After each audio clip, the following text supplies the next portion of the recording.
expectativa muy grande en torno a lo que vaya a anunciar el gobierno, puntualmente Sergio Massa, dentro de un par de días, un paquete de medidas económicas a partir de su llegada como superministro. Vamos a hablar con Maximiliano Montenegro, periodista, economista reconocido del país. Maxi, Sebastián Carbone y nuestro equipo te saludan. ¿Cómo estás? ¿Qué tal, Sebastián? Buen día. ¿Cómo andan? Bien, bueno, ¿qué es lo que hay que esperar puntualmente para el miércoles, que se fijó ahí como el día de los anuncios y que genera una expectativa importante? Sí, lo que hay que esperar es que, bueno, primero Massa termine de conformar sus equipos. Desde esta mañana, hace un ratito, está confirmando algunos nombres por Twitter, tampoco para generar demasiada expectativa o hacer demasiado ruido o movimiento antes de que estén listas las medidas. Por ejemplo, hace un rato comunicó que Raúl Rigo va a ser el secretario de Hacienda y es una persona efectivamente de carrera del Ministerio de Economía, muy capaz y que es ideal para ser secretario de Hacienda, con una tarea muy importante que va a ser una de las patas del programa de Massa, que es el ajuste fiscal, que anunció Batakis. De hecho, Massa estuvo muy metido con ese anuncio de Batakis en su momento, aunque totalmente alejado de la figuración de cuenta única, de congelamiento de vacantes en el sector público. Bueno, todo un paquete fiscal importante y eso va a pasar por la Secretaría de Hacienda, por eso ese puesto es clave. La segunda pata del programa de Massa va a ser toda la política monetaria y ahí está alineando al Banco Central con alguna gente que él tiene en finanzas y que ya está trabajando en el Banco Central y que empezó antes de que asuma Massa con la suba de tasa de interés muy fuerte de 8 puntos la semana pasada para alinear el rendimiento de los depósitos a plazo fijo con la inflación y con la devaluación oficial, porque si no ocurría algo insólito, que era que estabas en medio de una corrida cambiaria y los pesos estaban muy baratos, es decir, aquel que tenía dólares no lo largaba porque prefería tomar un crédito en pesos a tasa barata y financiarse con eso y quedarse con los dólares, y aquel que tenía pesos excedentes, desconfiaba de ponerlo a un plazo fijo porque perdía frente a la inflación, frente al dólar, frente a todo. Ahora, el punto más complejo de lo que va a anunciar Massa, y hay mucha discusión en este momento, es qué hacer con el tipo de cambio, cómo acumular reservas en el Banco Central, es decir, cómo cambiar la ecuación básica de esta economía. Esta es una economía que tiene muchos pesos y muy poquitos dólares en el Banco Central. Para dar la señal de que no va a haber cada vez más pesos, que va a haber un desborde de pesos, ahí están esas dos patas que te decía, que son de manual y que ahí no hay discusión. Es decir, el ajuste fiscal para achicar el déficit y la política monetaria para subir la tasa de interés y hacer una política monetaria contractiva. Es decir, tratar de dar la señal de que acá en los próximos meses no va a haber un desborde de pesos circulando en la economía. Ahora, la parte más difícil es cómo conseguir dólares en esa ecuación, es decir, cómo reforzar las reservas del Banco Central. Y ahí hay un trabajo de los equipos de Massa para conseguir financiamiento externo, es decir, algún tipo de préstamo de cortísimo plazo contra garantía, algo que se llama repo en la jerga técnica, con bancos del exterior o con algún fondo soberano, es decir, esos grandes fondos de inversión internacionales que apuestan y ponen fichas en todo el mundo. Maxi, ¿qué margen tiene el gobierno? Pienso, vos recién describías algunas de las medidas tomadas por Batakis antes de que la ex ministra de Economía vuelva de su viaje a los Estados Unidos. El gobierno en menos de 3 semanas de Batakis como ministra la reemplaza. Digo, ¿qué señal da el gobierno en cuanto a la credibilidad si la ministra que reemplazó a Guzmán duró menos de 3 semanas y ya hay un golpe de timón? Digo, ¿cómo confían esos organismos internacionales en que ahora sí hay un plan o que Massa es quien encarna un plan más estable? Bueno, justamente ese es el mensaje. El mensaje es, el anuncio de Batakis era correcto, pero cayó en un vacío político. Es decir, Batakis anunció algo que era de manual e incluso que sorprendió, porque Batakis se suponía que era alguien que venía más cerca de Cristina. Eso no es así. Designó a Alberto Fernández por sugerencia de Miguel Pelle, el presidente del Banco Central. Pero bueno, ese anuncio de Batakis de ajuste fiscal y de cumplimiento de las metas cayó en un vacío político, porque Massa, cuando lo dejaron desairado ese fin de semana y no avalaron su propuesta de ingresar en el gabinete, sacó las manos y se llamó a silencio. Y del otro lado, Cristina hizo un silencio que hizo un ruido atronador, digamos, porque la ministra de Economía no tenía ningún peso político, y si Cristina no apoyaba, el presidente está totalmente desdibujado, era obvio que no iba a poder avanzar. Sobre todo porque ya la desairaron no solamente Cristina, sino también los gobernadores, toda la dirigencia pesada del Frente de Todos. La novedad con Massa es que ese ajuste fiscal, hoy en una situación todavía más complicada, recordemos cuando asume Bataki el dólar estaba en 2.40, se disparó a 3.50, 3.40, 100 pesos más, en una situación en la cual el Frente de Todos ve el abismo, y la vicepresidenta en particular, bueno, empoderan a Massa, que llega incluso con un aval muy grande de los gobernadores, que en un miércoles pasado un poco le dieron un ultimátum a Alberto Fernández, de una manera pocas veces vista, como 14 gobernadores al presidente fueron a casa de gobierno directamente a decirle que había que tomar un curso de urgencia, y eso más el respaldo de Cristina genera la señal de que, bueno, que Massa hoy tiene el peso político para hacer lo que Batakis no podía hacer. Ahora, sentí que ese respaldo, no alcanza, digamos, ¿no? Sentí que ese respaldo de Cristina es real. Pienso en sin el control del Ministerio de Energía. Si Massa no logra controlar el Ministerio de Energía, por ejemplo, ¿va a tener ese respaldo real o es algo más desde lo gestual que se ha dado hasta ahora? Bueno, por eso, ahí después hay que verlo en la cancha. Yo te estaba planteando cuál es el marco. La Secretaría de Energía está dentro del Ministerio de Economía. Y las subsecretarías de las áreas que en su momento desairaron totalmente a Martín Guzmán y lo dejaron un año sin poder aplicar los aumentos tarifarios y quita de subsidios, sobre todo en el AMBA, en Ciudad de Buenos Aires y Gran Buenos Aires, están dentro del Ministerio de Economía. Ese es un punto y un interrogante clave. Si Massa va a poder avanzar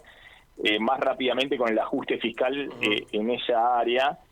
con la quita de subsidios, porque si no, el ajuste fiscal va a venir fundamentalmente de recorte de obra pública, de recorte de transferencia a provincias, de recorte de otros temas que son muy sensibles políticamente, como es transferencias a universidades, un poco lo que había planteado Batakis, pero inexorablemente creo yo que también tiene que asentarse sobre la quita de subsidios a la luz y el gas, sobre todo en el área metropolitana. Es un interrogante, como también es un interrogante si Cristina va a seguir acompañando una vez que lance las medidas y se vean los primeros resultados, que no van a ser inmediatos, a Sergio Massa. Yo creo que hay ahí una especie de pacto en el cual Cristina no va a militar el ajuste. Es muy difícil que Cristina milite alguna de las medidas que va a anunciar Massa, porque, entre otras cosas, son exactamente lo contrario de lo que vino diciendo ella hasta que se llamó a silencio, cuando cada 10 días hacía un discurso para bombardear a Guzmán. Pero creo que hay ahí una expectativa abierta de que el instinto de supervivencia del peronismo, de la propia Cristina y de los gobernadores, empoderando a Massa con un plan de ajuste tradicional de corto plazo, ortodoxo, para tratar de estabilizar la situación, puede tener algún tipo de recorrido. De todas maneras, te decía, el otro punto que es complicado y hay mucho debate técnico dentro de los equipos de Massa es qué hacer con el tipo de cambio, porque está claro que uno puede acumular reservas consiguiendo algún financiamiento de corto plazo, con algún instrumento de corto plazo para acelerar la liquidación de dólares del campo, incluso darle alguna certidumbre para generar más dólares a futuro. Estoy hablando de, no lo que anunció el Banco Central la semana pasada, que va a ser totalmente dejado de lado, sino algún instrumento más simple que abra una ventana fiscal para que los exportadores liquiden más rápidamente lo que queda de la cosecha gruesa. Pero hay toda una discusión sobre el tipo de cambio que ha quedado muy atrasado. Ese dólar de 130, que es el dólar oficial, ha quedado muy atrasado. Y bueno, está la discusión si ir llevándolo más rápido con las mini devaluaciones diarias o hacer un salto cambiario, que tiene su riesgo cuando tenés una inflación piso del 85-90% este año, ¿no? El gobierno ha anunciado que no quiere devaluar. Vos lo que decís es que está lejos del dólar real, de lo que debería costar el dólar oficial. No tan lejos, por ahí 20-25% atrasado si uno lo ajusta por inflación desde el inicio del gobierno de Alberto Fernández,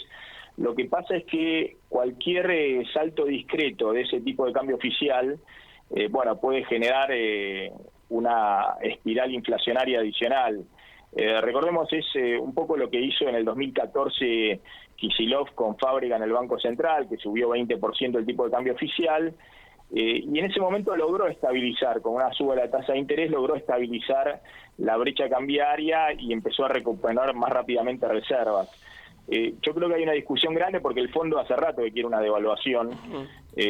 para que el Banco Central tenga reservas,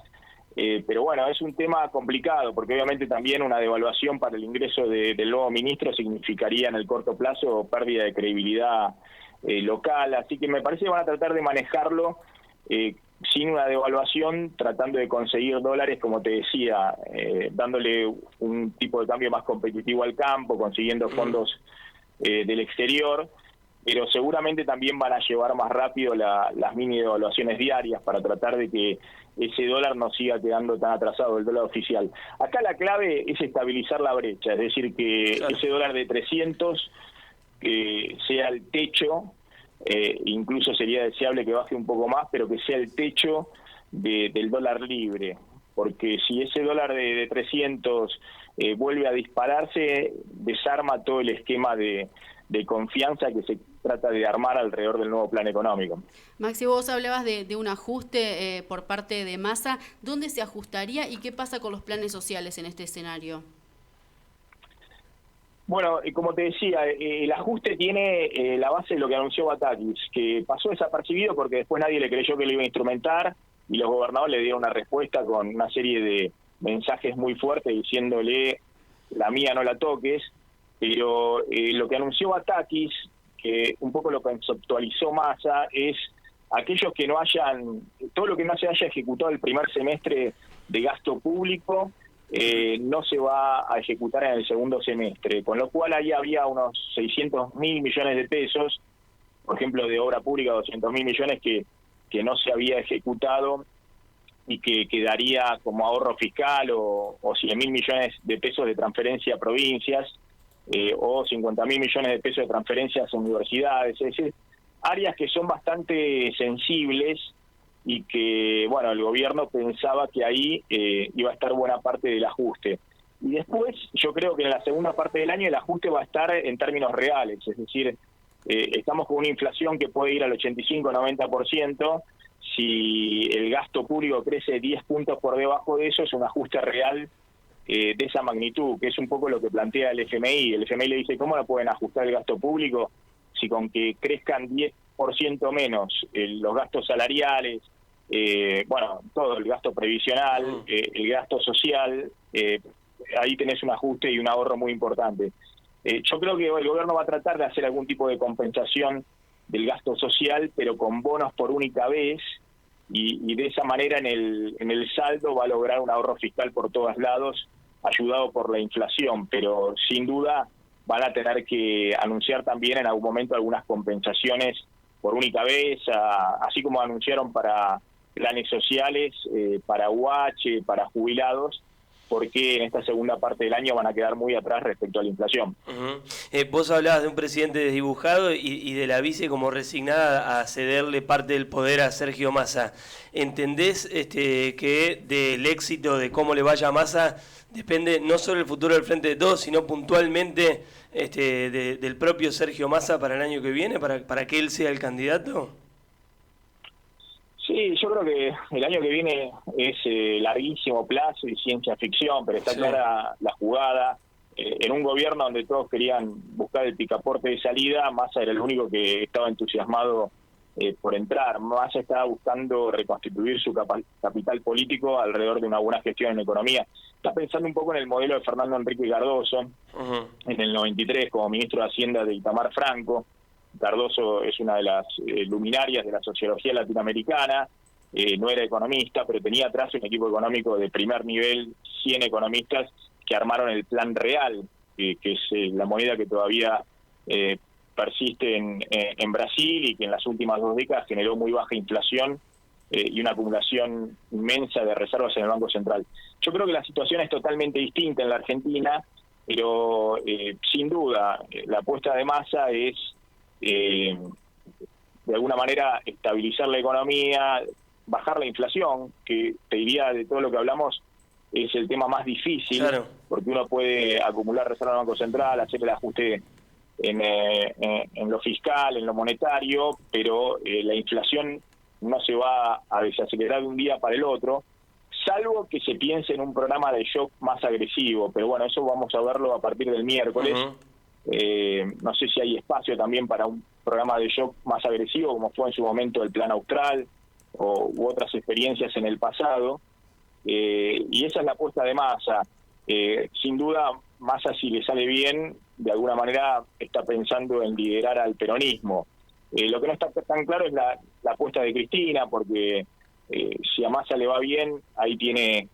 a un competidor a futuro, y si a Massa le va mal, le va mal a todos, y el kirchnerismo y el peronismo obviamente no tendrá ninguna chance el año que viene.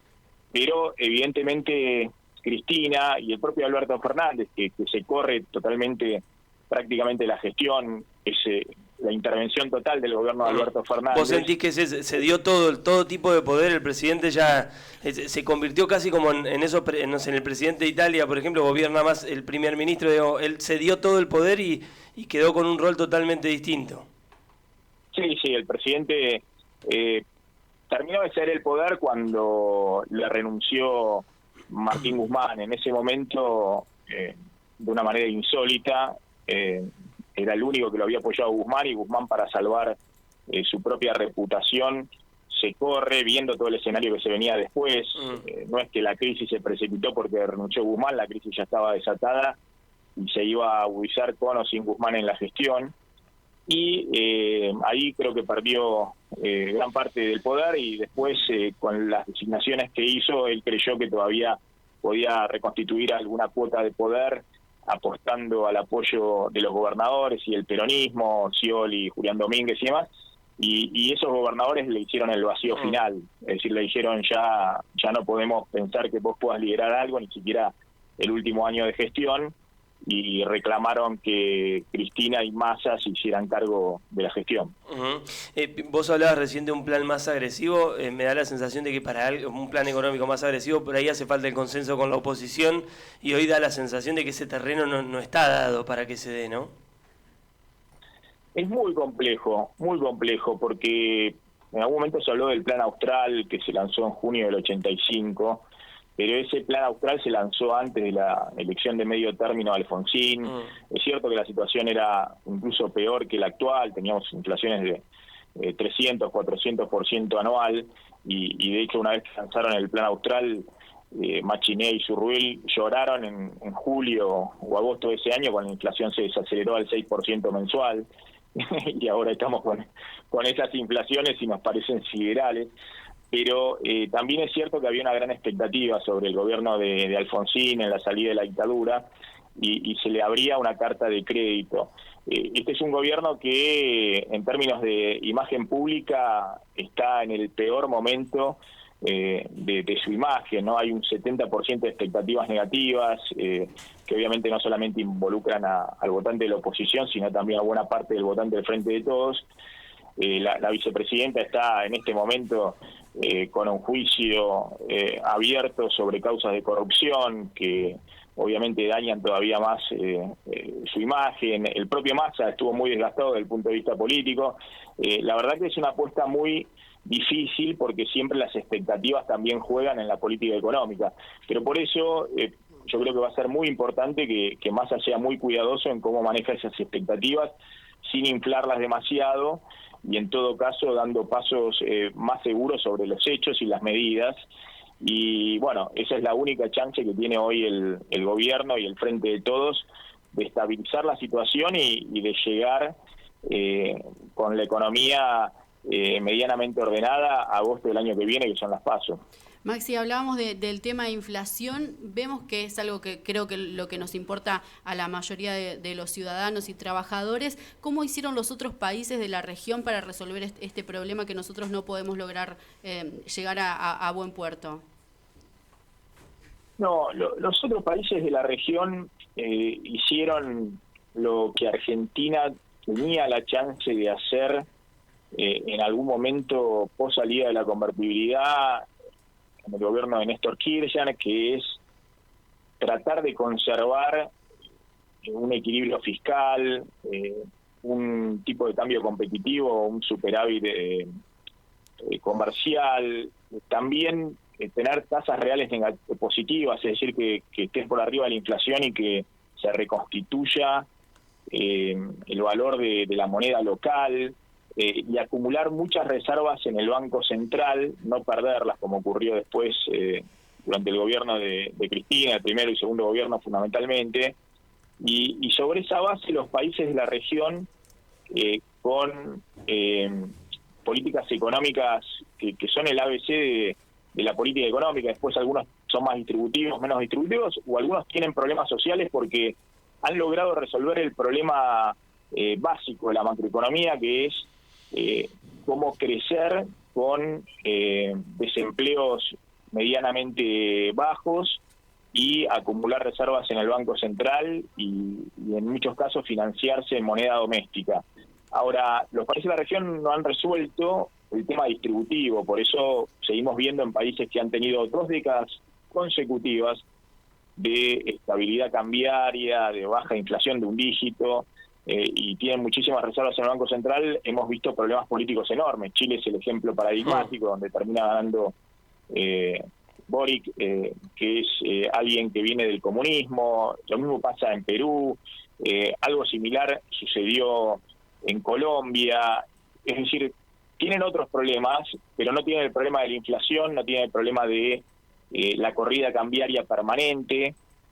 Por eso yo creo que la Argentina está en el momento donde tiene que ordenar su macroeconomía, es decir, tratar de que no sea todo el día un escenario de crisis, que el mediano plazo de la Argentina no sea lo que vemos todos los días, que es si el presidente logra hacer pie, si vuela o no el ministro de Economía, si se aceleró la inflación o no. Ahora, una vez logrado eso, bueno, habrá que trabajar sobre los temas de fondo que la región tampoco ha podido resolver, que es básicamente cómo no profundizar la desigualdad. Si se quiere hacer todo junto en medio de una crisis, lo que se va a generar es lo que está generando los últimos 4 años la Argentina, que es una caída brutal del salario real y una profundización de la pobreza y la desigualdad económica. Entonces, hoy el principal elemento que licúa cualquier posibilidad de redistribución de ingresos es una inflación galopante del 85-90%. Si no se enfoca primero ese problema, dejando de lado otras cuestiones por ahí en el corto plazo y asumiendo costos políticos, bueno, difícilmente se va a tener un resultado distinto al que se ha visto en las últimas décadas, ¿no? Maxi, por último me quedo con esto que imagino, sentís que es como la última oportunidad del gobierno, ¿no? Esta última movida, esa reconfiguración del Ministerio de Economía, la llegada de Massa, sentís que es la última bala que tiene el gobierno para tratar de acomodar la cosa. Sí, me parece que no hay otra oportunidad. De hecho, obviamente en este contexto, me imagino que Cristina debe haber evaluado si estaba la posibilidad de asumir directamente todas las áreas de economía. En su momento hicieron trabajar sobre un plan económico a Roberto Feletti, el exsecretario de Comercio, que responde a Cristina, y deben haber llegado a la conclusión de que tratar de avanzar con una fórmula puramente kirchnerista en este momento significaba la espiralización de la crisis, una corrida cambiaria y bancaria, es decir, que ya empezaron a correr los depósitos en dólares y en pesos al dólar libre, es decir, toda una profundización de crisis que te llevaba tal vez a un escenario de finales de los 80, una hiperinflación. Entonces me parece que esta es sin duda la última oportunidad. Por ahí el riesgo que existe también es que si lográs estabilizar el dólar, la inflación en niveles altos, pero lográs cortar este escenario de crisis total que se desató en junio y julio, bueno, en ese momento, ante la pérdida un poco del miedo del abismo inminente, vuelvan a recrudecer, como decíamos, la interna, ¿no? Que Cristina cobre nuevamente voz, que empiece a hablar nuevamente de lo que habla siempre Cristina, que ya les digo, es algo que es totalmente contrario desde el punto de vista conceptual de lo que se debe hacer en medio de una corrida cambiaria y totalmente distinto a lo que está evaluando Massa implementar a partir del miércoles. Maxi, muy amable, muchas gracias, un abrazo grande. Gracias, colegas. Un abrazo. Hasta Buena semana. Igualmente, Maxi Montenegro, periodista, economista, hablando de la actualidad argentina, de las medidas que anunciará el gobierno el miércoles, con algunos nombres que Sergio Massa ya ha empezado a difundir en su cuenta de Twitter, con una expectativa en algunos sectores muy alta. A mí me da la sensación de que hay que ser cautos porque uno se entusiasma, lógicamente. A mí la primera impresión que me da es que el gobierno al menos lo que busca recuperar la iniciativa, ¿no? Un gobierno que estaba adormecido, bueno, en los últimos días a partir de la designación de Massa, por lo menos la sensación que da es de un gobierno con mayor iniciativa, ojalá con el éxito económico en las medidas que pueda llegar a anunciar Sergio Massa, y con un tema me parece central que va a ser el rol de Cristina Fernández, lo decía recién Maxi Montenegro. Digo, si este silencio, si querés, cauto de la presidenta hoy, de la vicepresidenta hoy, corriendo hacia un costado, se rompe porque se acomoda algunas variables económicas y recrudece la interna que se llevó puesto a Guzmán, que se llevó puesta a Batakis, estaremos nuevamente